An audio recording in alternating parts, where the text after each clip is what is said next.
Hey, when was the last time you said, I don't have enough time to do that? Or, nope, we don't have enough money for that. Not right now. We just don't have enough money. Or maybe you said, I'm too old. It's too late. I don't have enough time left. Or maybe you said, I don't have enough talent for that. I just was not given that talent or that ability. Or that's not my thing because I don't have enough, fill in the blank. When was the last time you said something like that?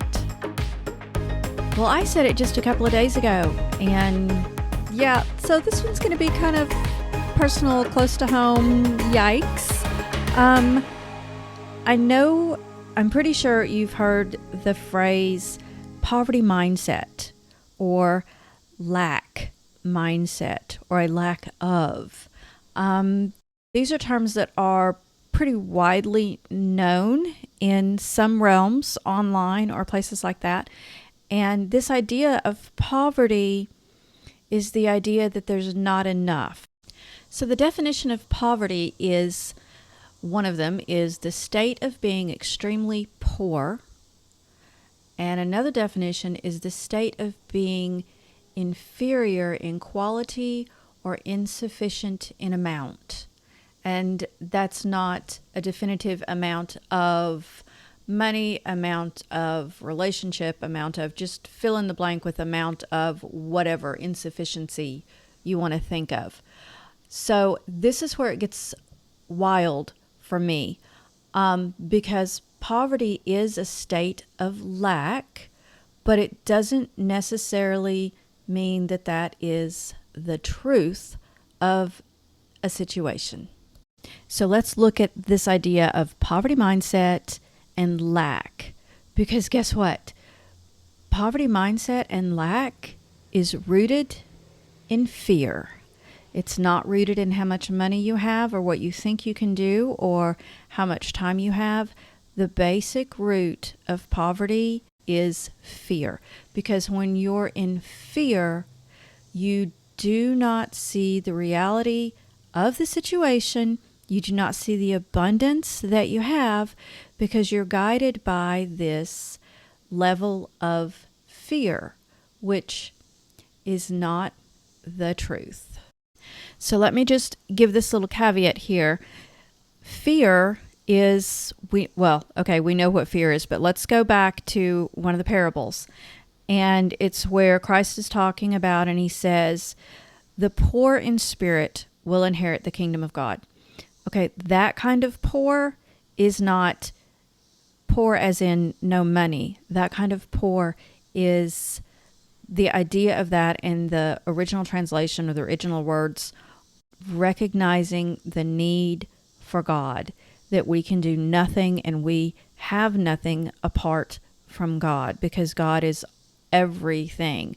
And what Christ is saying is those that recognize their absolute need and desire for God are the ones, that's what it means to be poor in spirit.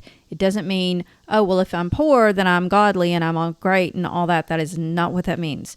It means recognizing the desire for God and the need for God. And that recognition is, oh, wow, we get to have this relationship with God. It's amazing because I really want Him and need Him in my life to guide my life, to be with me, to walk with me.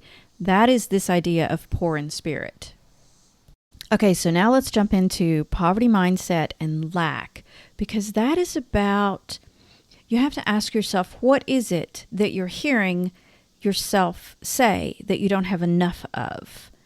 And here's where it gets really tricky, subtle, all of those words, a couple of those words, because the culture we live in, the media thrives on offering up fear in every way it can.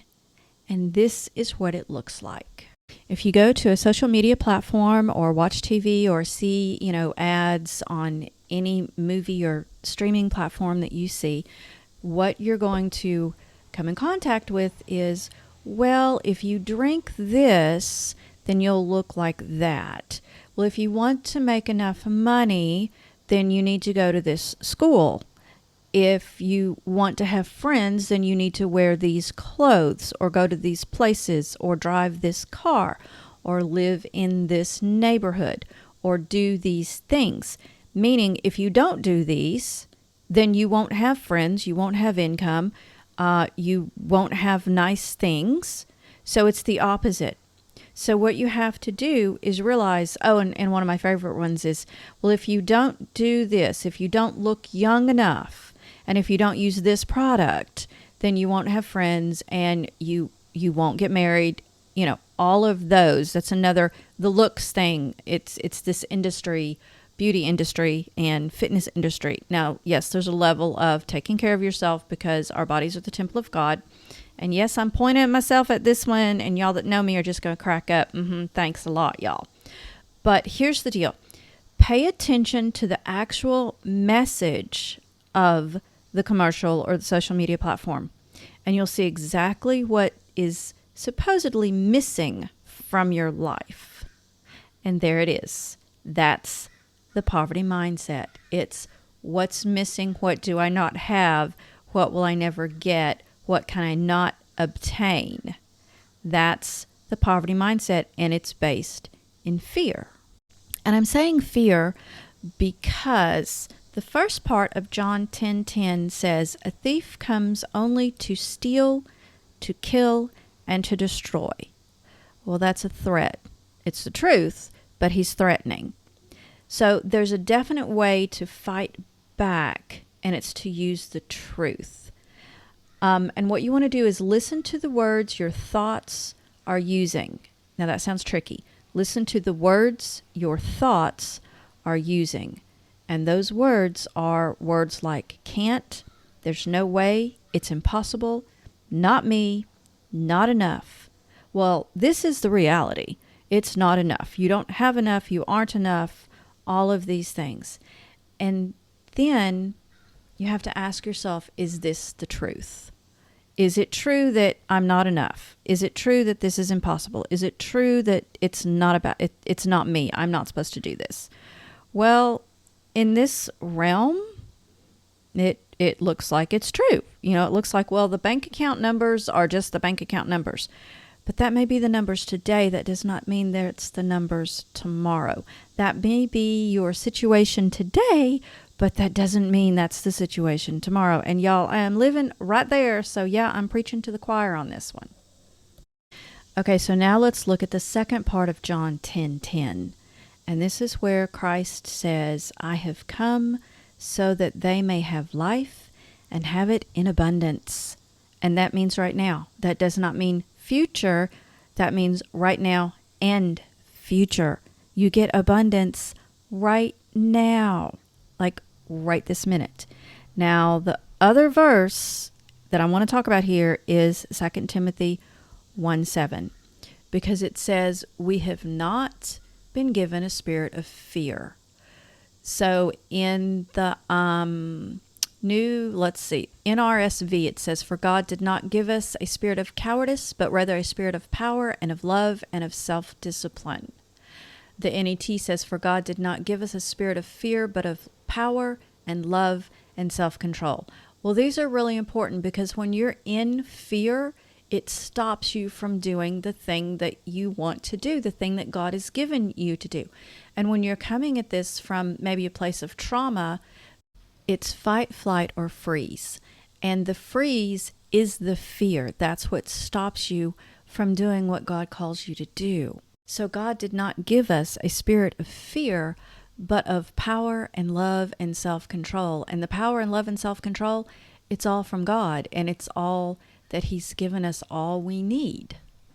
And this is how we look at it, because 2 Peter 1:3 says, His divine power has given us everything we need for life and godliness through our knowledge of Him who called us by His own glory and goodness. And I love how 2 Timothy 1:7 says God has given us power and love and self-control, and 2 Peter 1:3 says His divine power has given us everything we need. So this is where we're at. This is not this spirit of fear is exactly what feeds a poverty mindset.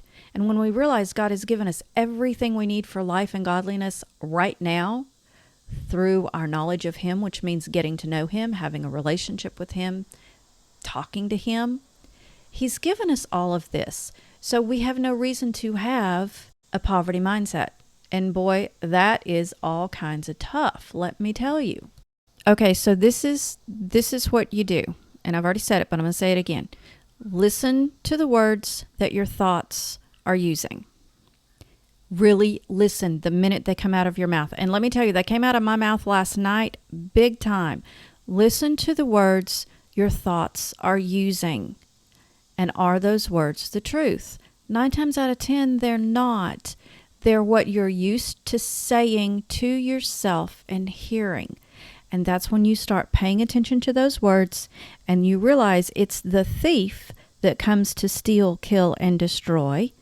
But Christ came to give you life and give it in abundance. And that abundance and life is right now. And that means abundance and life to live godly, which means have a relationship with Him.